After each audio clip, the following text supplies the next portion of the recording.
السلام علیکم ورحمۃ اللہ وبرکاتہ۔ معزز سامعات، کیسے ہیں آپ سب؟ امید کرتی ہوں کہ آپ تمام بخیر ہوں گی۔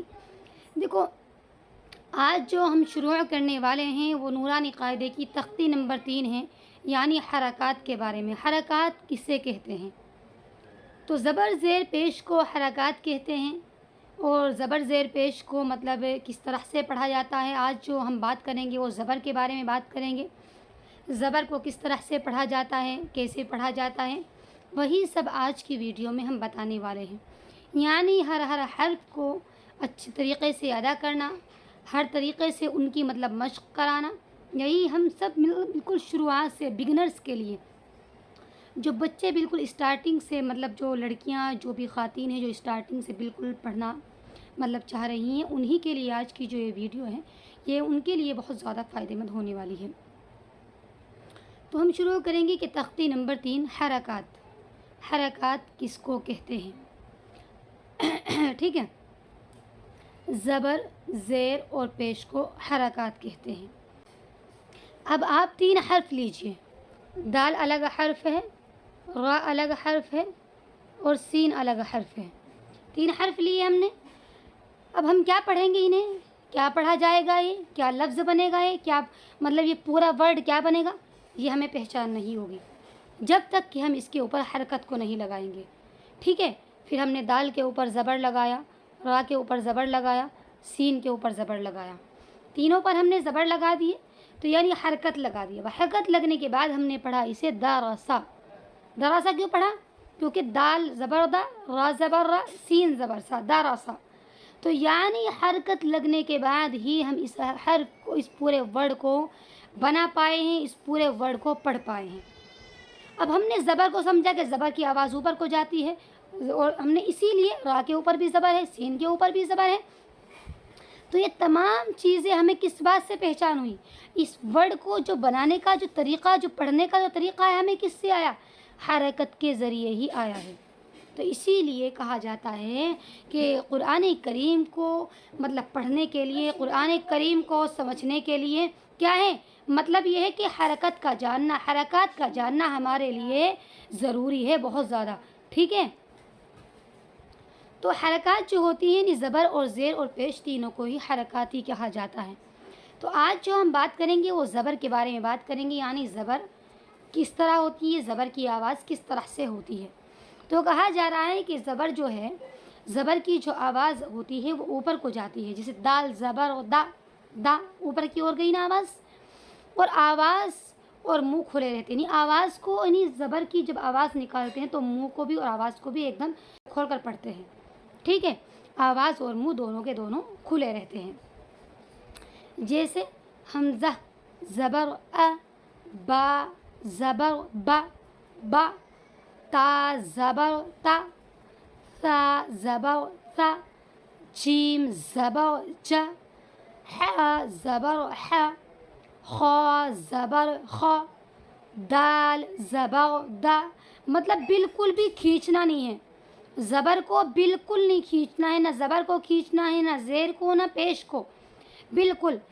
رال زبر ذا ذا، را زبر را، زا زبر زا، سین زبر سا، شین زبر شا، صاد زبر صا، منہ کو گول کر کے صاد صاد، ضاد زبر ضا، طا زبر طا، ظا زبر ظا، عین زبر ع، غین زبر غا، فا زبر فا، قاف زبر قا، کاف زبر کا، لام زبر لا، میم زبر ما، نون زبر نا، واو زبر وا، ہا زبر ہا، حمزہ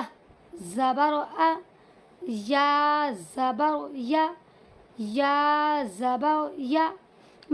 بالکل زبر اور زیر اور پیش کو تینوں کو جلدی سے ادا کرنا ہے، اور زبر کو ہمیشہ معروف آواز میں یعنی کھلی ہوئی آواز میں پڑھنا ہے اور اسے مجہول آواز سے بچانا ہے، یعنی منہ کو گول نہیں کرنا، بالکل بھی بالکل کھلی ہوئی آواز میں پڑھنا ہے، اوپر کی اور آواز لے جانی ہے، ٹھیک ہے۔ اس کی مشق ہم ایسے کریں گے جیسے دال زبر غدا، را زبر را دارا، سین زبر و سا، دارا سا، دارا، را کو پر کرنا ہے، را دارا سا۔ پھر اس کے بعد ہے واو زبر غوا، دال زبر غدا، عین زبر ع، وداع، ٹھیک ہے۔ اس کے بعد ہے عین با دال، عین زبر ع، با زبر غبا، عبا، دال زبر غدا، عبدا، یعنی عین پہ بھی زبر ہے، با پر بھی زبر ہے اور دال پر بھی زبر ہے، تینوں پر زبر ہے، تو کیا بنے گا عبدا، ٹھیک ہے۔ اس کے بعد ہے کاف سین با، کاف زبر و کا، یہ سین زبر و سا، کسا، با زبر و با، کسا با، کسا با، ٹھیک ہے۔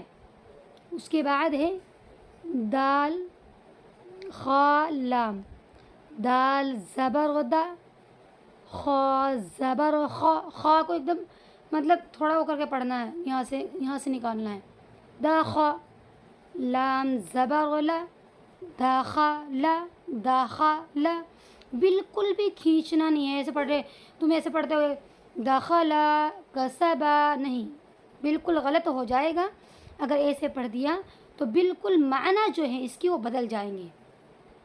داخلہ اس کے معنی ہوتے ہیں ایک داخل ہوا، اور داخلہ اگر اسے پڑھ دیا کھینچ کر پڑھ دیا نا تو کیا ہو جائے گا، دو داخل ہوئے۔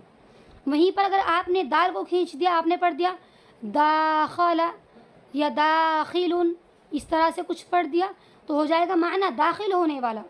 تو یعنی اگر ذرا بھی آپ نے جس لفظ کو نہیں کھینچنا ہے وہاں سے کھینچ دیا، یا جہاں پر اس پر زبر نہیں ہے وہاں زیر لگا دیا، جہاں زیر نہیں ہے وہاں پر زبر لگا دیا، تو کیا ہو جائے گا، لفظ کے معنی بدل جائیں گے۔ اگر لفظ کے معنی بدل گئے تو پڑھنے والا شخص گنہگار ہوگا۔ تو اسی لیے اپنی قرآن کریم کو بہتر بنائیے، کیونکہ تمام علوم سے جو افضل ہے وہ قرآن کریم ہی ہے۔ اس کے بعد ہے بالغ، تو با زبر با، لام زبر لا، بلا، غین زبر غا، بلغا، بلغا، ٹھیک ہے، بالکل نہیں کھینچنا۔ اس کے بعد ہے واو زبر غوا، جیم زبر غجا، وجا، دال زبر غدا، وجدا، وجدا، ٹھیک ہے۔ اس کے بعد ہے سین زبر غصہ، جیم زبر غجا، سجا، دال زبر غدا، سجدا، ٹھیک ہے۔ یعنی جس طرح سے میں پڑھا رہی ہوں بالکل اسی طرح سے پڑھنا، بالکل نہیں کھینچنا ہے، ٹھیک ہے۔ کھینچ کر پڑھ رہے ہیں، کسی بھی لفظ کو کھینچ دیا، اس سے قرآن کریم کے معنی بدل جاتے ہیں، ٹھیک ہے۔ اور ڈیلی کلاس لیجئے، انشاءاللہ آپ کو بہت اچھے سے سمجھ میں آئے گا اگر مطلب ڈیلی کلاس لیں گے، کیونکہ ظاہر ہے جب ہم کلاس کو ڈیلی کریں گے تو تبھی ہر چیز کو ایک کے بعد ایک سمجھتے جائیں گے، تو تبھی سمجھ میں آئے گی وہ چیز، ٹھیک ہے۔ اور اس کے علاوہ ہمارے اس چینل پر مطلب دینی مسائل وغیرہ بھی اور عربی کی کتابیں ہیں، سیرت کے بارے میں وہ بھی ہیں۔ اگر آپ کو کسی بھی طرح کا مطلب دینی علم حاصل کرنا ہو، کسی اور علوم سے فائدہ اٹھانا ہو، تو آپ ہمیں کومنٹ باکس میں ضرور لکھ کر بھیجیے گا، انشاءاللہ ہم اس کو سمجھانے کی پوری کوشش کریں گے۔ اس کے علاوہ دینی باتوں کو شیئر کرنا صدقہ جاریہ ہے، صدقے کی نیت سے ویڈیو کو زیادہ سے زیادہ شیئر کریں اور چینل کو سبسکرائب کرنا ہرگز نہ بھولیں۔